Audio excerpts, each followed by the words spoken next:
Today, we examine the question, why is it that states, countries, nations, they rise and they fall? Okay, so let's start off with an example that you know pretty well. So this is the Warring States period. And at this point in history, there are many powerful states. Okay, so for example, the Chu, the Zhao, the Wei. Okay, and if at this point in history, and this is about 250 BCE, I ask you to figure out, using game theory, which state would unite China and become the first great empire of China. Well, there are certain metrics that you would use to figure out which state would win out, okay? So obviously, you would look at population. Okay, who has the largest population? Okay, so the question of mass. Second question that you would look at is maybe resources, right? And resources, it's basically just farmland. So you would look at basically which areas had the most rivers, okay? And so you would be like, okay, well, this area, looks very strategic, as is this area, as is this area, okay? And then you would also look at maybe technology. So basically, which state has the most scientists, which state has the most advanced literature, arts. And then from these metrics, then you could do some analysis and figure out that maybe Chu would conquer all of China at some point, okay? But at no point, using any metrics, would you assume that Qing would conquer China. And there are certain reasons why. First of all, it's in mountains, so it's pretty poor. Second of all, it's pretty far away from the rivers and trade routes. And third of all, it's pretty isolated, okay? So you could not possibly imagine that the Qing dynasty would conquer all of China. But in fact, it is the Qing that would come and conquer all of China. And not only that, but if you look at most of human history, this pattern repeats itself. If you look at a region, the strongest nation does not come out on top. It's usually the weakest, most marginalized area that will eventually come and conquer the entire territory and create an empire. Okay? So clearly, the way that we understand history, it's problematic. It's wrong. So what I want to do is propose to you a new way to understand how empires come into being. Okay, and this was actually first proposed by a Muslim scholar, historian named Ibn Khaldun. Okay, and he proposed the idea of Abbasiyya. And all this word means is basically cohesion or group solidarity. His theory is that, yes, the people in the margins, they're poorer, but because they're poorer, they're more unified. They focus more on solidarity, on working together. Whereas in the rich areas, they become too individualistic, they become too decadent, too corrupt. And ultimately, that's why it's always these tribes from the margins that actually conquer the wealthy, civilized areas. Okay? And this is a pattern that repeats itself throughout human history all the time. So it's almost like an iron law of history. So what I want to do is show you that there are actually three metrics that you can use to measure how dynamic a society is and how likely it is to triumph in the end, okay? And these three metrics are energy, openness, and cohesion, okay? Cohesion just follows the idea of Abbasiyya, which is just to say how likely is it that these people are willing to work together? Do they see themselves as a team? Are they willing to sacrifice themselves for each other? Are they a family, okay? So that's the idea of cohesion. openness is a very important concept, and openness just means how willing are you to adapt? How much are you willing to accept your limitations and be resilient, okay? So you can think of openness as humility, as resilience. Energy just means that you're willing to work hard, you're focused, you have a clear goal, and you're motivated to achieve this goal, okay? So these three metrics tell us how dynamic a society is going to be. And using these three metrics, we can now better understand why that the Qing dynasty was able to conquer all of China, okay? So the idea is that if you're rich, okay, okay, what happens often is that you have low energy. And what this means is that the elite don't want to work anymore. They rather just exploit the other people, okay? The people. And because the people are being enslaved, they're too much in debt, they have low energy as well. For them, it's not really about building a great nation, it's not really about doing a great job, it's just about getting by, okay?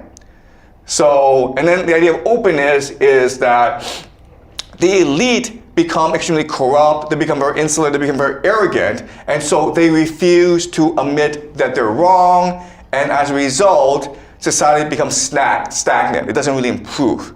And the idea of cohesion is that because of wealth inequality, because of corruption, people are much more individualized, people are much more atomized, okay? And this allows for a new group to come in and conquer everyone. Okay, does that make sense, guys? All right, so I'm gonna use,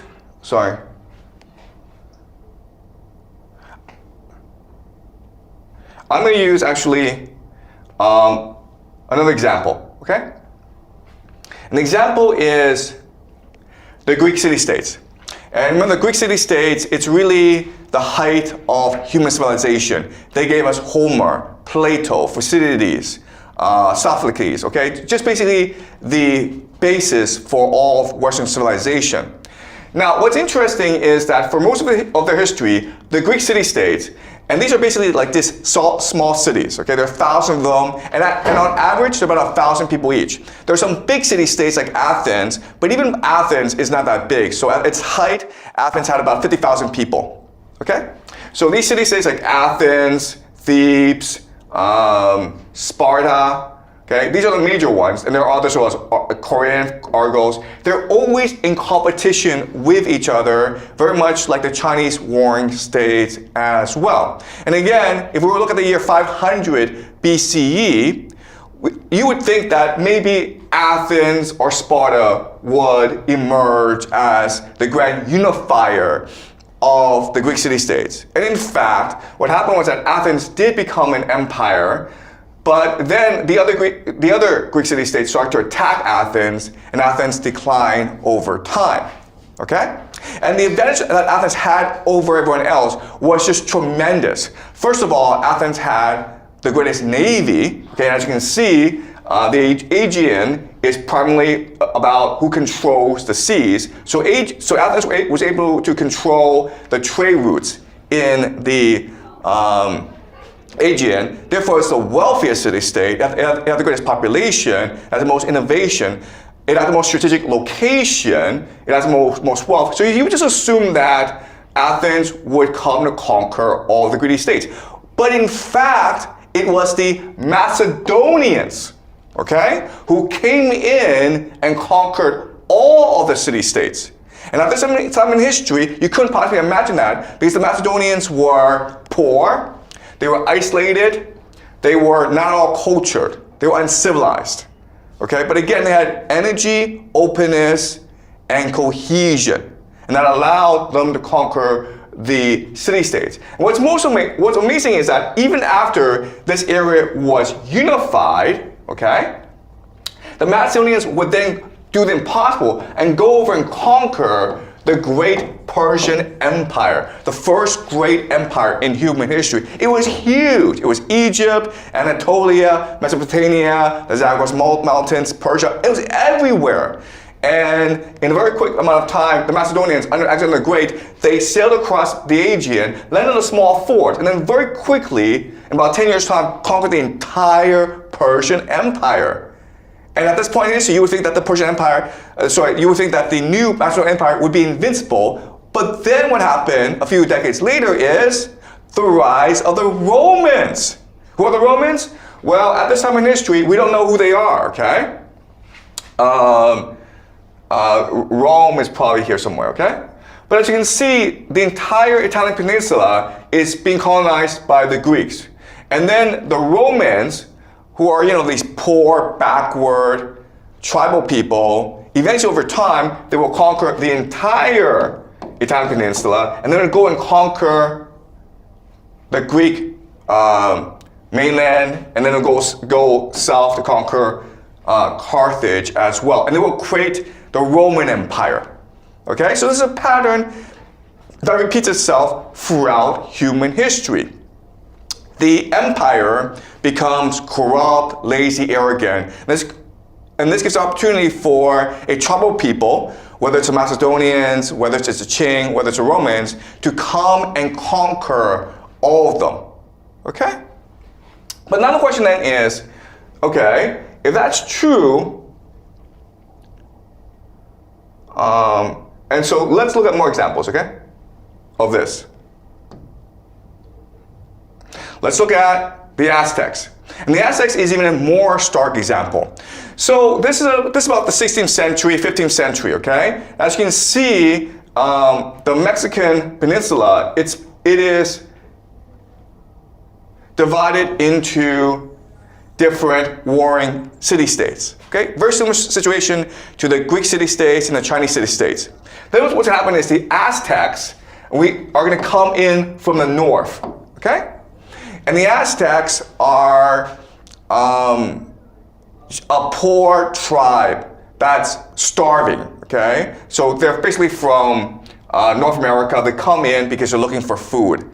And they're warrior people. So they're hired by other city-states to fight for them. Eventually they become too powerful, so they become isolated onto a marsh, okay? And this marsh, it's poor. And everyone just assumed that they would starve to death in this marsh. But what's amazing is that as a people, they became very creative. And they turn this marsh into farmland. And over time, they will slowly come to conquer everyone, okay? And they established the Aztec Empire, which rules over millions and millions. And then what happens, which is one of the greatest mysteries in human history, is you have another group of people called the Conquistadors from Spain, and there's only about 500 of them, okay? Arriving about the year 1519, they come in, and in like a very short amount of time, they conquer the entire Aztec Empire. And Spain comes to rule basically all of South and Latin America, okay? So even though, yes, we have a formula in place, whichever group has the most energy, whichever group is the most open, the most cohesive, will conquer the other groups. It still doesn't explain to us how this happened, how this guy, Hernan Cortés, with 500 conquistadors, was able to come in and conquer a land of millions and millions, okay? Now, there are historical explanations, including, of course, disease. People from Spain had diseases, and the Aztecs did not have the immune system to counter these diseases. Another explanation is the Aztecs believed that these conquistadors were gods, and that's why they surrendered very quickly. Another explanation is that the conquistadors had allies, local allies, that were pissed off at the Aztecs. But again, these explanations, they sound okay, they sound like they work, but they don't actually give us the full picture of what really happened. And in game theory, what we're really trying to figure out is what happened exactly, okay? It's a game. How are the players playing the game? What are their motivations? What are their incentives? Okay? Does that make sense? Okay? That's what we're trying to figure out. What actually happened in this instance? I want to look at one more example before we look into the theory of game theory, okay? This is one of the early civilizations in human history, okay? In fact, it's considered the first great civilization of human history. It is the Sumerians. And what happened was that, if you look at a world map, okay, this is a world map, right? Mesopotamia is the center of the world. Because if you want to access the rest of the world, you have to go through Mesopotamia. And if you look at Mesopotamia, the center of Mesopotamia is a place called Uruk, okay? Sorry, Uruk. Uruk. Okay, Uruk, which is here, okay? And as you can see, Uruk is the meeting place of the Euphrates and the Tigris. And if you look at this, the Uruk allows you to access the Persian Gulf, which gives you access to India, okay? Or we call the IVC, the Indus Valley Civilization. And then traders are able to take the goods and cross to Egypt, okay? And then you're able to go north to Anatolia. So why did Europe become the first great world city? Because it was the center of all global trade. So different people came together into the city in order to establish a trading post. Okay, and over time it grew and grew because it was very wealthy. Okay, and over time it set up colonies elsewhere. Okay, so it set up colonies in other places, and then eventually these different city-states came into conflict with each other, which is the same process as what happened with the Chinese warring states as well as the Greek city-states. And you would assume that one of these city-states would conquer the rest. But in fact, again, it was these tribal mercenaries from an isolated region called the Akkadians, who would come and conquer everyone else, okay, the Akkadians. Okay? And after they built the first empire, okay, then what happened is that other people would come over and conquer them as well. And then you have people from the Zagros Mountains, the Persians basically, come in and unify the entire area and create the Persian Empire. All right? So this is a pattern that emerges throughout human history. It's a pretty consistent pattern. Okay? We have theories as to why this is happening. Yes, we do know that groups that are energetic, open, and cohesive will triumph over other groups, but the idea of game theory is to figure out exactly what happened, okay? So let's go over exactly what happened. And I will show you that what's happening is that as nations rise and fall, the games they play changes. Okay, does that make sense? The game changes, and therefore their motivations, their incentives, their strategies change over time. All right? Okay, so are we clear about the history here? All right, okay. All right. So in the beginning, okay, game theory, game. Okay, rise. Okay.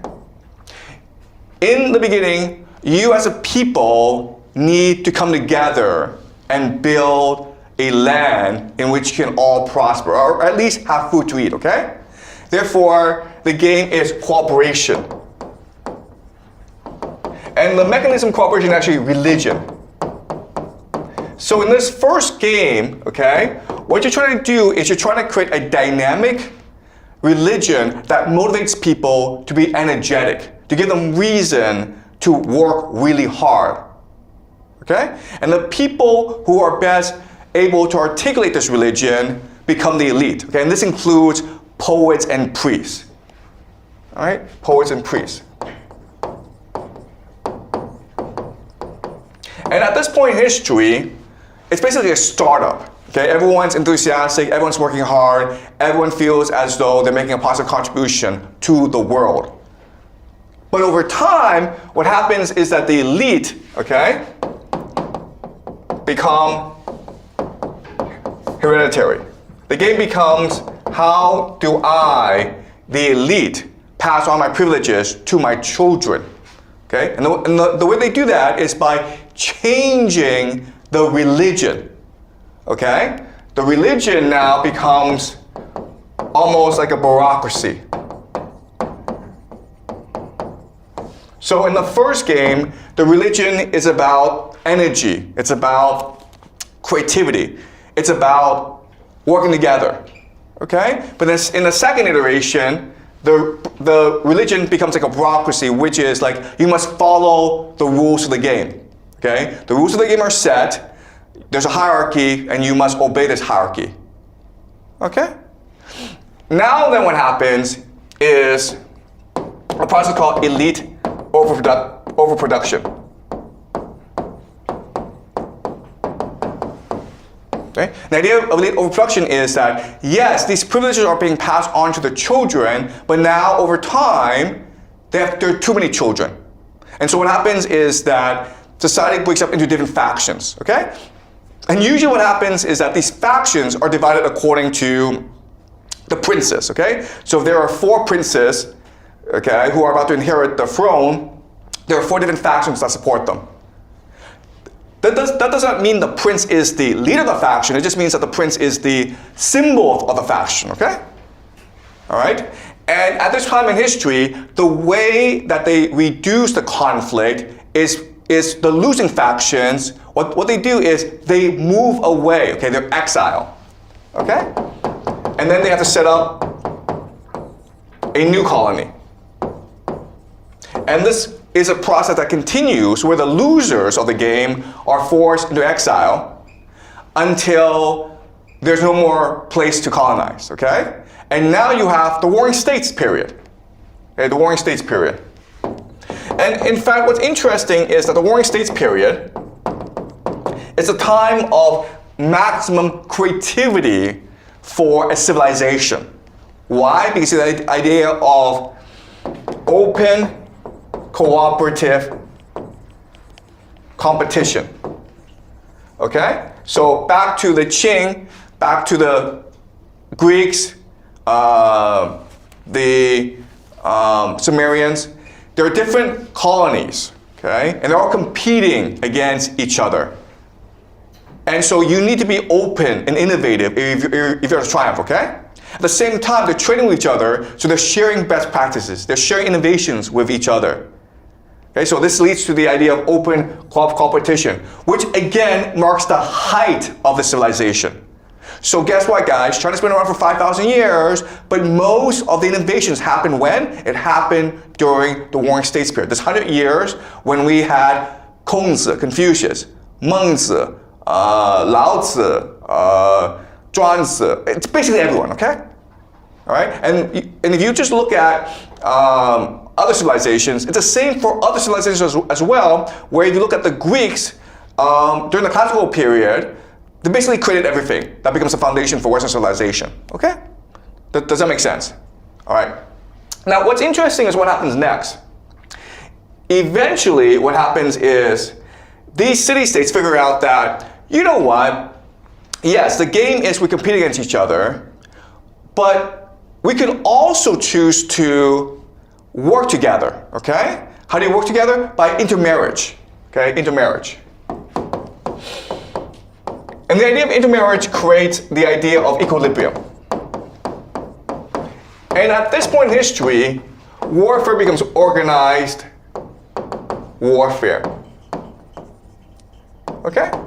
So remember, before, warfare was about innovation. But now, when these elites from different city-states, when they intermarry with each other, okay, they have a new equilibrium. So they are above the state now. Okay? Does it make sense, guys? All right? So now when they fight, it's not really about fighting each other. It's about reducing their population to maintain control. Okay? It's a way to resolve the elite overproduction issue. We have too many people striving for too many status positions. And the way you do that is through population control. Okay? So warfare becomes a mechanism of population control. All right? So even though these city-states are still, in theory, competing against each other, they essentially now have reached an equilibrium. An equilibrium, another word for equilibrium is basically the idea of empire. Okay? All right? So now, the game changes. Before, during the War of States period, it was a game to see which state would be the best, the most innovative. And that's why you invite people who could contribute the most to your city-state, okay? That's why you were meritocracy. You only promoted the best and the brightest. But once you reach an equilibrium, you don't have to do that, okay? All you have to do is just maintain the status quo. And so what happens is you create this rigid hierarchy, and what matters is who reaches the top of this hierarchy. And as a result, you create court politics, right? Court politics.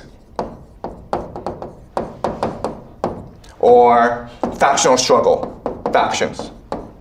Okay? Does it make sense, guys? All right. So if you look at any court politics, the faction that triumphs is the one that's able to solve 3 problems. Okay? 3 problems. These 3 problems are secrecy, trust, and coordination.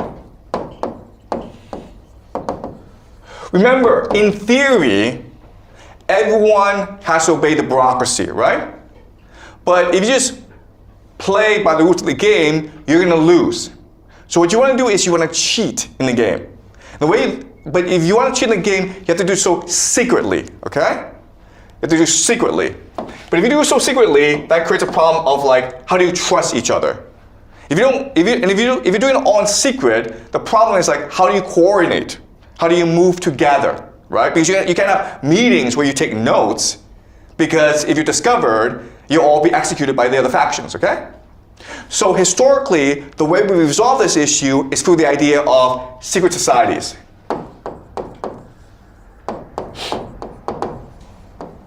Okay? So let's figure out how secret societies work. And this is true for China, this is true for the Greeks, this is true for the Aztecs, this is true for everyone, okay? But like there's certain aspects of secret societies. Okay? The first is the idea of secrecy. Okay? How do you do that? Well, you do that through the idea of a hierarchy. Okay? Hierarchy. Or compartmentalization. And so there are different, so within secret societies, there's a hierarchy as well, where only the people at the very top know what's going on. And if you want to join, you're initiated, but you have to put it at the bottom, okay? And slowly, you climb the ladder, okay? And this is to maintain secrecy. Trust. How do you get people to trust each other? Well, you get people to trust each other through the idea of transgression. Okay? So, if we cheat on a test together, we are much more likely to trust each other. Does that make sense? Because if you're caught, you all get punished, okay? So by bringing the law together, we can trust each other, okay? And the most basic type of transgression is the idea of ritual sacrifice. Okay, and the idea of ritual sacrifice is you basically decide to go kill someone together, okay? You capture that person, then through some ritual, you then kill that person, okay? Does that make sense?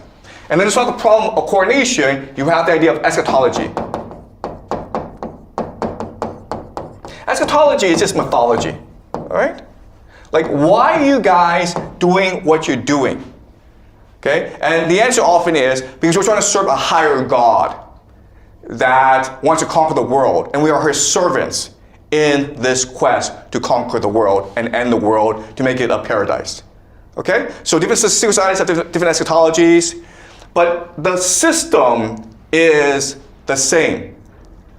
Okay? Does it make sense?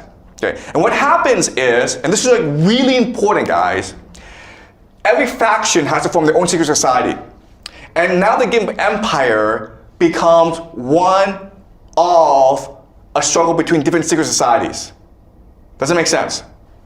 Meaning what? Meaning you don't care what happens to the Empire.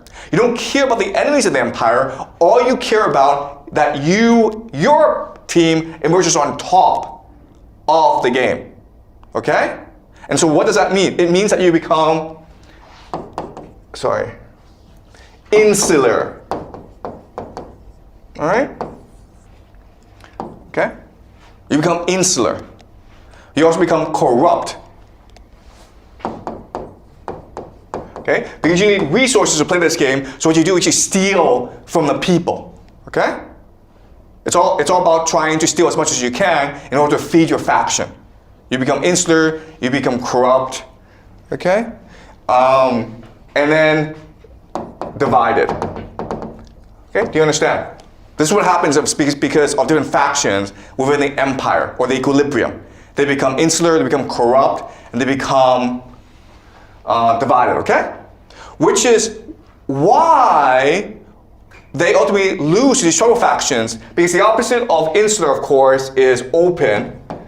The opposite of corrupt is energetic.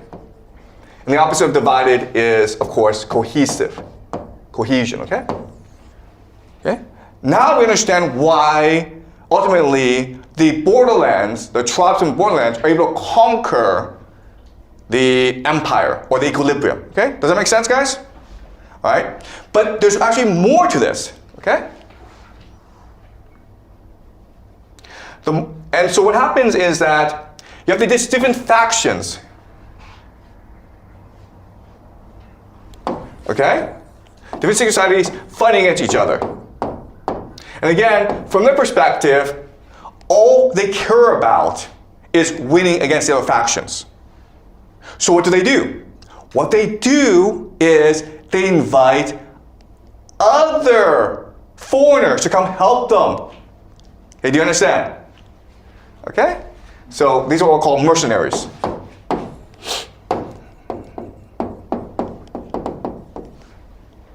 All right? And these mercenaries come into them, and their leadership is absorbed into the secret societies through eschatology, through transgression, through hierarchy, okay? All right? So this is what happens. These mercenaries are actually invited in, okay?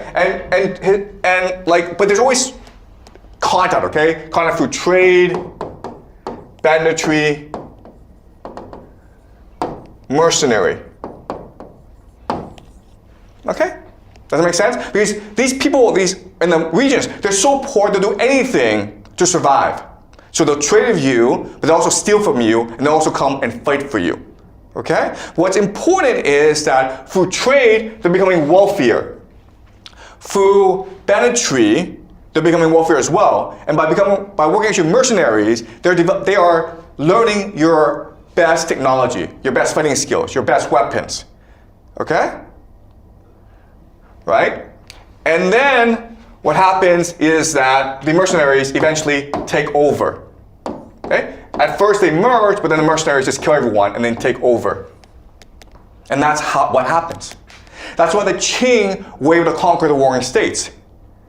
Okay? They don't teach you this in history class, but according to game theory, what happened was that different factions of these different states actually invited the Qing to help them in their political struggle.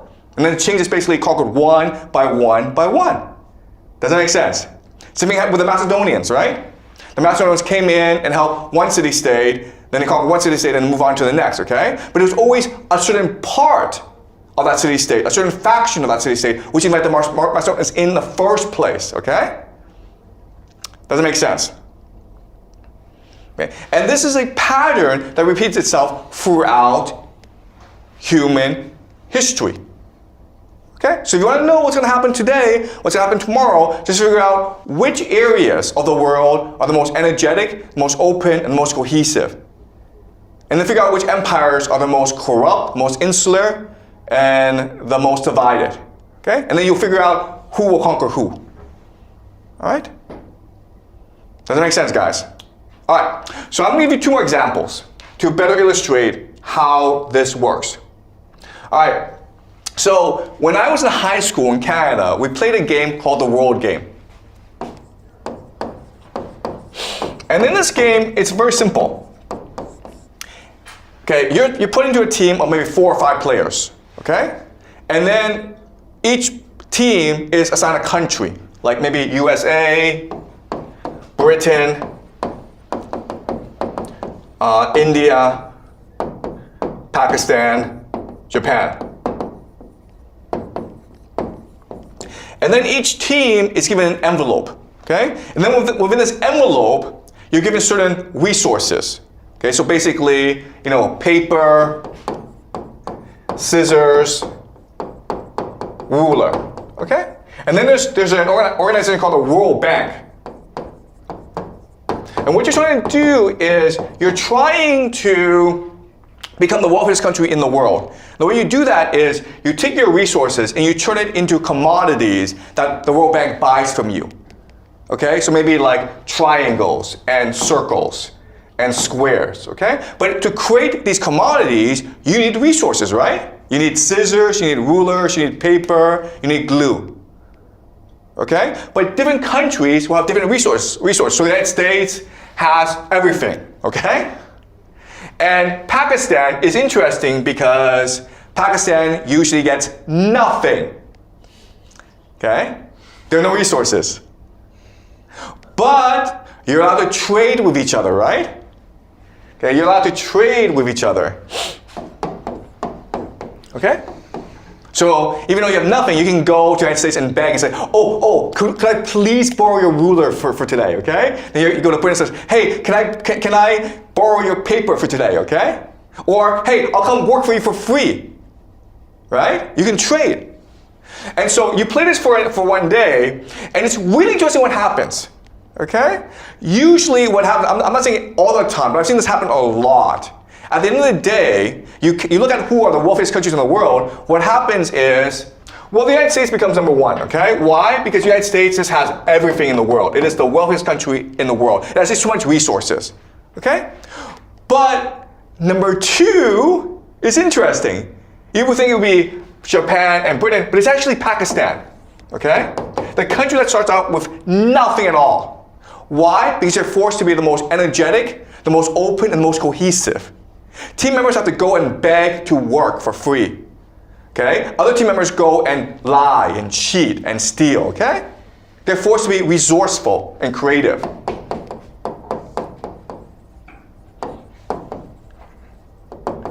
Okay? The world game. And that's how the world works, guys.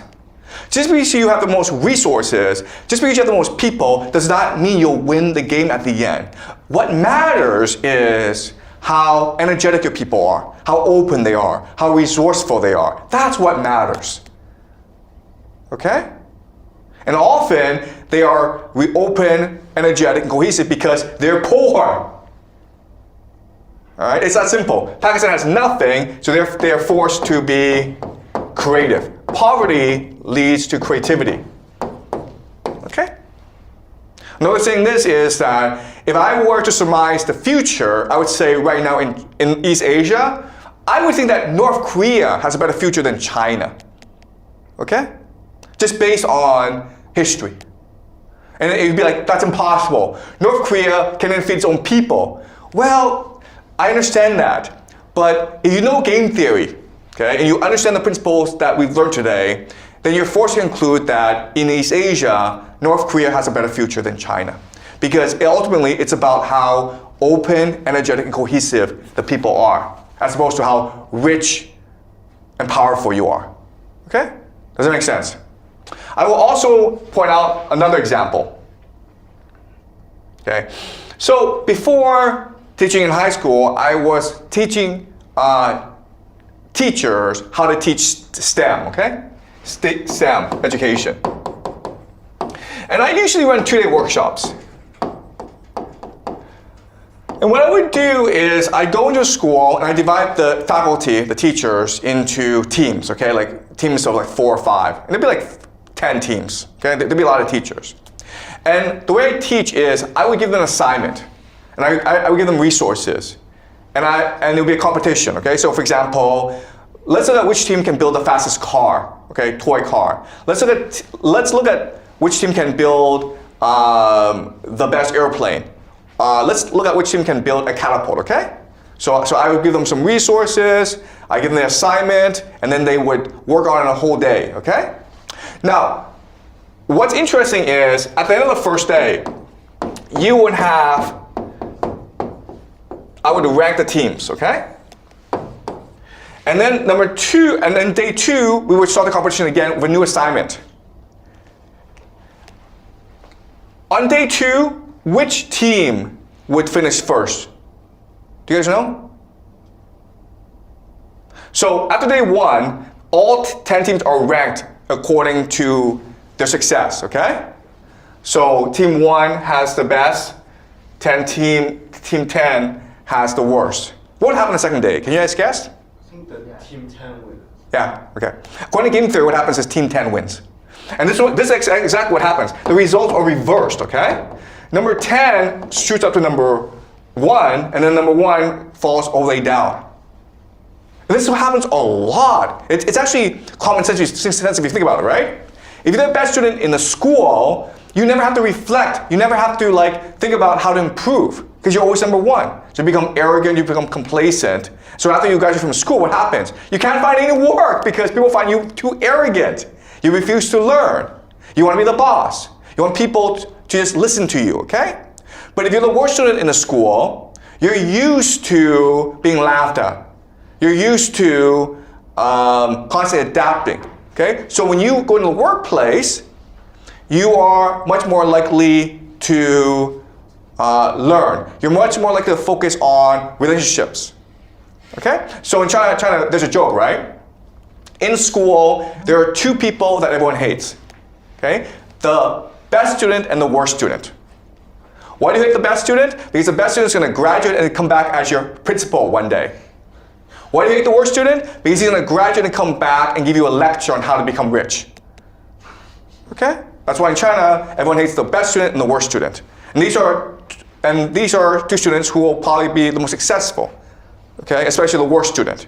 Because the worst student, regardless of all his problems, he's open-minded. He's willing to work hard. And he's willing to help build teams and make sacrifices so that others become his friend. Okay? All right? Yeah? We have a question?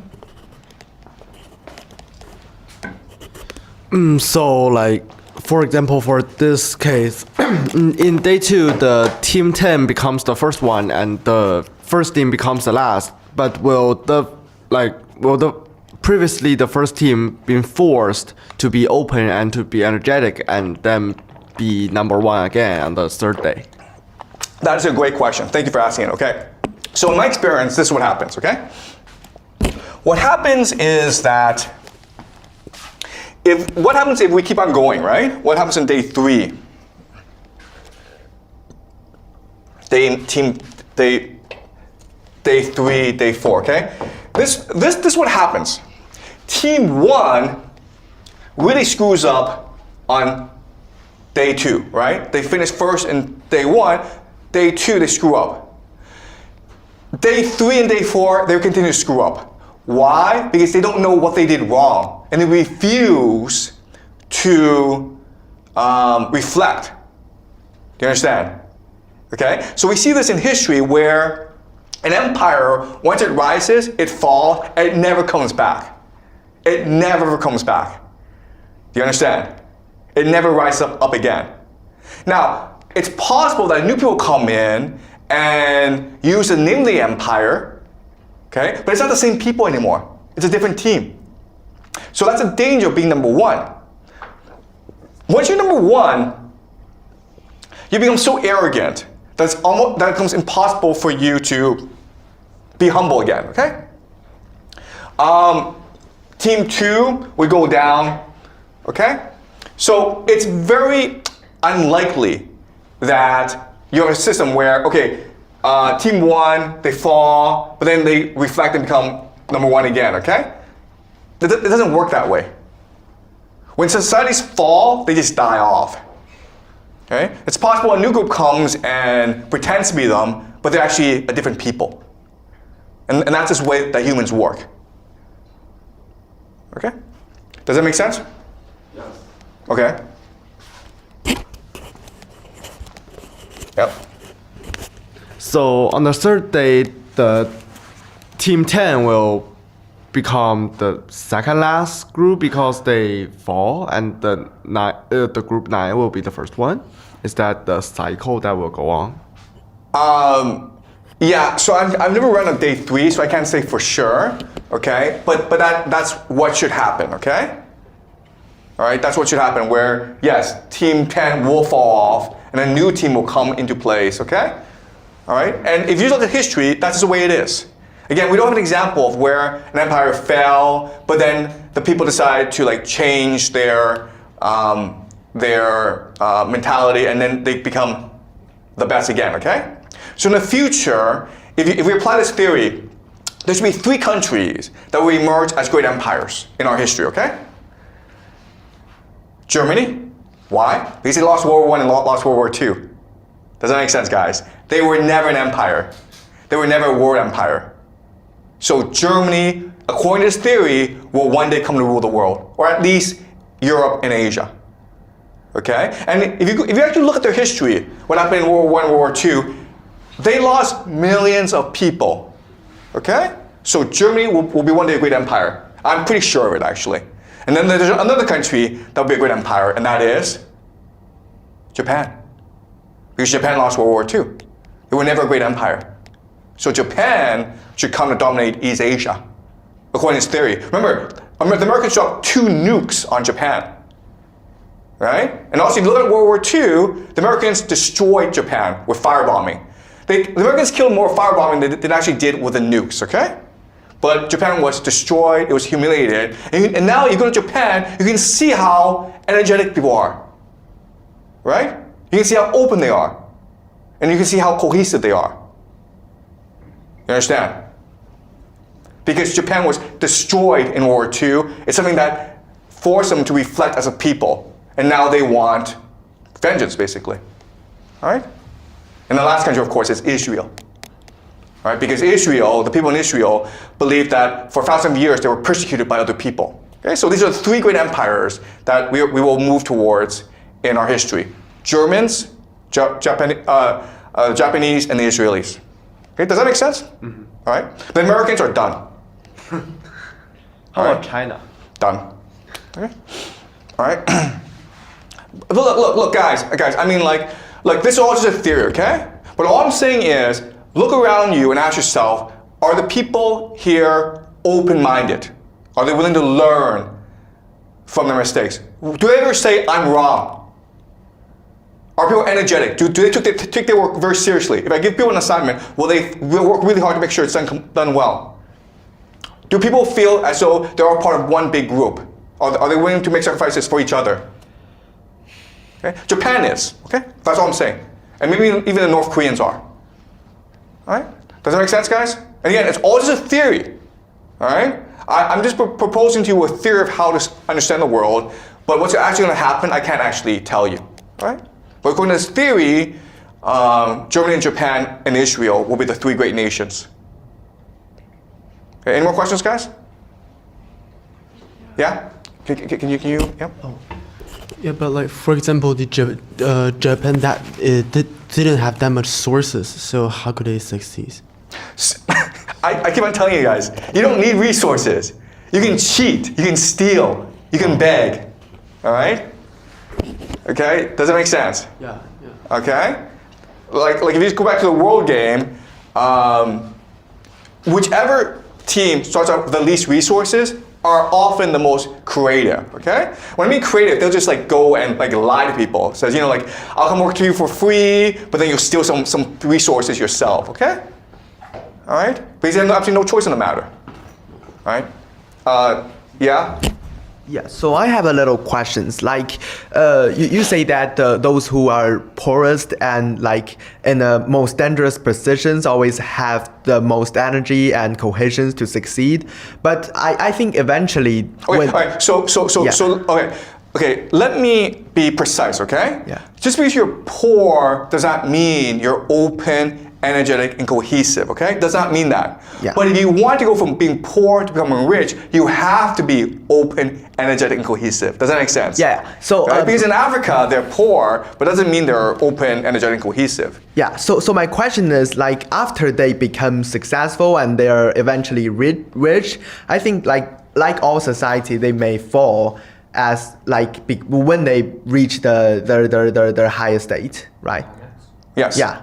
And so my question is, like you say that like the Japan or Germany will eventually become the leader of the like Regions. Yeah. But like I understand that after World War II, the Japan and German really developed very fast. But like now they are all wealthy societies, and also the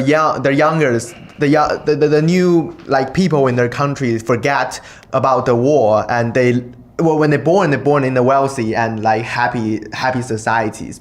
So how can you make sure that those society will continue to cohesions and developed, but not like just to fail like other rich societies? Okay, that's a good question. That's a great point, okay? You're absolutely right. Because after World War II, Japan and Germany became very wealthy. So if they become very wealthy, then in theory, shouldn't they become also corrupt, insular, and arrogant? And the answer is no, okay? And there's a good reason why. Because ultimately, power means that you're able to impose your game on other people. You're able to make other people play your game, and therefore you're able to extract rent from other people. Okay? And that's what these secret societies are fighting for. They're fighting for power. Who becomes the game master?